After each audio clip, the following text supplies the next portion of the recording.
안녕하세요. DB성형외과의 디테일러 국동비 원장입니다. 이번 영상의 주제는 사나워 보이는 눈꼬리가 높은 분들 있거든요. 그런 분들의 눈꼬리를 내려드리는 수술에 대해서 얘기를 해드리려고 하는데요. 수술명으로 얘기하자면 듀얼 트임이라고 해요. 뒷팀과 밑팀을 같이 해서 눈꼬리를 이제 뒷밑팀을 할 때 밑팀이야 당연히 눈이 약간 내려가는 거니까 당연히 하는 것이고, 눈꼬리가 좀 높은 분들은 밑팀 하는 양을 눈꼬리가 안 높은 분들에 비해서 조금 더 내리겠죠. 그 다음에 이제 뒷팀을 하고 그걸 이제 골막 고정을 할 때 짠 부위에 그대로 고정할 수도 있지만, 이렇게 눈꼬리가 높은 분들은 좀 아래쪽에 고정을 해서 눈꼬리가 있었던 포인트를 좀 내려드릴 수가 있단 말이죠. 이런 과정을 통해서 뒷밑팀을 하는데 눈꼬리를 내리는 이런 과정을 통해서 사나워 보이는 눈꼬리를 내리는 수술이 있다라는 점을 이제 알려드리려고 하고, 예전부터 여러 번 말씀을 드렸지만 최근에 이제 제가 또 더 최근에 수술을 해드린 분들, 이 효과를 잘 보신 분들을 보여드리려고 하고, 이 케이스를 보여드리기 전에 먼저 드리고 싶은 말씀은, 이 눈꼬리가 높은 분들을 제가 뒷밑팀을 합시다 또는 눈꼬리 좀 내립시다 라고 하면은 이렇게 걱정하시는 부분이, 눈꼬리가 너무 내려가는 건 아니냐, 울상이 되는 건 아니냐, 이런 말씀을 하시는 분들이 계신데,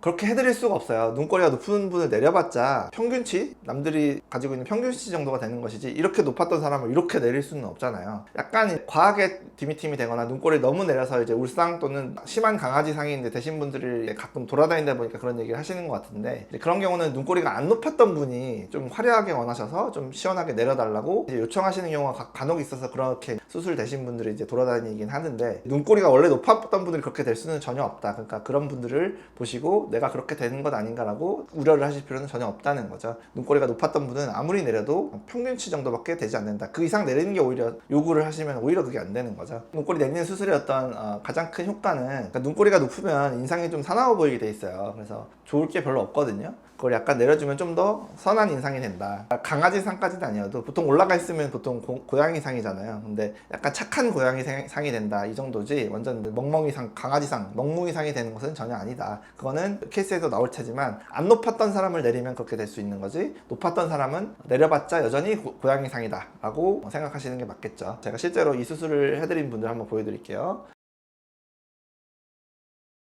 첫 번째 케이스, 눈꼬리가 많이 높고 뒤쪽 흰자가 좁았던 이제 젊은 여성분이신데, 이렇게 눈꼬리를 최대한 내려드렸더니 눈이 굉장히 시원해지기도 했고, 눈꼬리 각도가 낮아지면서 굉장히 눈이 훨씬 선해 보이죠. 이게 이제 수술 후 10일째 모습인데, 붓기도 별로 없고 약간 충혈된 것밖에는 없어서 수술 직후부터 이런 효과가 바로 나타난다 라는 것을 보여주는 케이스고, 눈꼬리를 내리면 이런 효과가 난다 라는 것을 보여주는 케이스죠. 좀 시원하게 많이 내려드린 케이스예요. 약간은 시간 지나면서 약간은 올라가게 되어 있거든요. 수술 직후에는 이 정도 해놔야 되는 거죠. 다음 분은 중년 여성분인데 눈꼬리가 좀 많이 높고 조금 사나운 인상이 있으시죠. 그래서 이분은 이제 많이 내리길 바라지 않으셨던 것 같아요. 그래서 저도 과감하게 내리지는 못했고, 약간 정도 눈꼬리를 살짝만 내리는 정도로 고양이상을 유지하면서 눈꼬리를 그래도 조금 내리는 효과를 내서, 제가 아까도 말씀드렸지만 여전히 수술 전도 그렇고 후도 그렇고 여전히 고양이상인, 그렇지만 좀 인상은 나아 보이는 그런 효과를 내드렸던 그런 케이스고요. 수술 후 10일째 사진이고요. 세 번째 케이스가 이제 눈꼬리가 안 높았던 분인데 좀 내려달라고 하신 분이에요. 그러니까 이런 분이 하면은 이렇게 강아지상이 되는 거죠. 눈꼬리가 좀 낮아 보인다고 할 수도 있고요. 이런 경우 아니면은 눈꼬리가 많이 낮아 보이거나 그 강아지상이 되는 건 아니다, 이런 특별한 경우만 이렇게 되는 것이다 라고 볼 수 있고요. 다음 분들부터 이제 눈꼬리가 높았던 분들을 내려드리고 이제 한 달 이상 된 사진들인데, 비대칭도 있으신 분들 계시죠. 한쪽 눈이 더 들어간 눈이 더 높아 보이는 그런 경우들도 많거든요. 그런 경우에는 이 높은 쪽 눈꼬리를 더 내려서 대칭을 맞춰야겠죠. 그래서 이분은 오른쪽이 훨씬 심하게 많이 올라가 보이던 그런 케이스여서, 비대칭 짝눈은 눈꼬리를 오른쪽을 더 내려서 이렇게 대칭도 맞추면서 눈도 좀 선해 보이게 바꿔드린 케이스였고요. 좀 화려한 걸 원하셨던 분이에요. 다음 케이스가 이제 또 눈꼬리가 높은 분들의 좀 문제라는 문제가, 바깥쪽 흰자가 좁은 이제 문제를 같이 가지고 계신 분들이 많아요. 특히나 안쪽이 이렇게 튀어 있는 분의 경우에는 흰자가 안쪽이 바깥쪽보다 더 넓어버리는 그런 비율 반대로 된 그런 케이스들이 있거든요. 그래서 눈꼬리도 내리면서 바깥쪽 흰자를 넓혀서 최소한 안쪽과 바깥쪽 흰자를 비슷한 크기로 만들어야 이상적인 비율이 된다. 그리고 눈꼬리가 낮아져서 훨씬 눈이 선해 보이죠. 다음 분도 중년분들 중에 이제 뒤늦게 이런 수술 원하시는 분들이 있는데, 그러니까 50평생 이렇게 눈꼬리가 높아 보여서 좀 사나워 보인다는 말을 들으시다가 이런 수술이 있다는 걸 아시고 드디어 이제 하러 오시는 이런 분들 계세요. 그래서 뒷밑팀만 해드렸던 그런 케이스가 되겠는데, 눈꼬리가 많이 높으셨죠. 뒤에 흰자 너무 좁고요. 해드렸을 때 눈이 훨씬 선해 보이고요. 과하진 않고, 약간 뭐 여전히 고양이상이지만 눈꼬리의 각도는 훨씬 더 이상적인 비율로 각도로 내려온 그런 케이스, 중년 케이스였고요. 다음 분도 이제 중년 분이셨는데 뭐 쌍꺼풀 재수술 하는 김에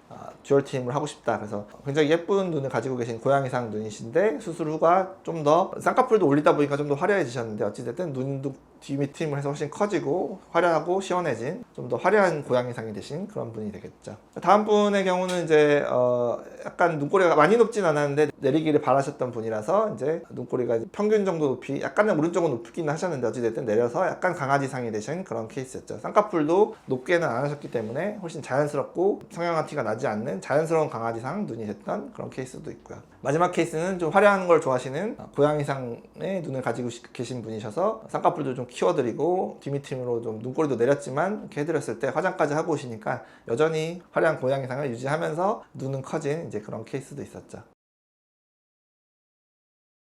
눈꼬리가 높아서 좋을 일은 저는 전혀 없다고 생각해요. 너무 낮으면 그거는 이제 울상이라서 별로겠지만 너무 높은 눈꼬리는 좀 세 보이는 인상이 되기 때문에 그것을 좀 내릴 필요는 있다. 내린다고 해서 고양이상이 없어지는 것은 아니다. 여전히 고양이상이 유지가 되지만 인상이 좀 더 개선되는 부분이 분명히 있어서 높은 눈꼬리는 분명히 제가 볼 때는 뭐 아주 정말 특이하신 분 아니면은 뭐 100명에 1명 이하로 좋아하실 만한 어떤 그런 눈 형태지 그거를 좋게 보는 사람은 잘 없다고 봐요. 그래서 이런 수술이 있다는 걸 아시고 이렇게 했을 때 이런 효과가 난다 라는 것을 정보를 이제 참고하셨으면 좋겠습니다. 지금까지 DB성형외과의 국동비 원장이었습니다. 감사합니다.